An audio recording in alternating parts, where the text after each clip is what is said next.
പ്രത്യേകിച്ച് മുതിർന്നവർ, നമ്മുടെ സുഹൃത്തുക്കളെ, നമ്മളെ എല്ലാം നോക്കിയിരുന്നാൽ തെറ്റായ കോഴ്സ്, തെറ്റായ കോളേജ്, തെറ്റായ കരിയർ തിരഞ്ഞെടുക്കുന്നത് കാരണം ജീവിതത്തിൽ 4-5 വർഷം നഷ്ടപ്പെട്ടിട്ടുള്ളവരാണ് 95% ആൾക്കാർ.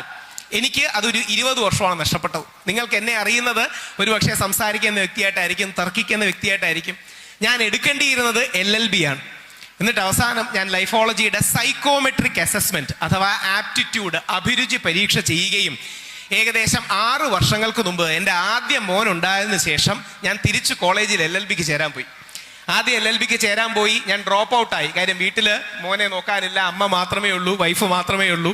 രണ്ടാമത് വീണ്ടും കോളേജിൽ പോയി, വീണ്ടും അഡ്മിഷൻ എടുത്ത് കഴിഞ്ഞ വർഷം ഞാൻ അദ്ദേഹത്തോട് പറയുമായിരുന്നു, ഞാൻ എൻറോൾ ചെയ്ത് 2023 ഞാൻ അഡ്വക്കേറ്റ് ആയിട്ട് എൻറോൾ ചെയ്തു. പക്ഷെ എൻ്റെ ജീവിതത്തിലെ 20 വർഷമാണ് അത് കാരണം നഷ്ടപ്പെട്ടത്. +2 കഴിഞ്ഞ് ഞാൻ ചെയ്തത് 35-36 വയസ്സിലാണ്. ഇപ്പം ടീച്ചർമാരോടുള്ള പോയിന്റ്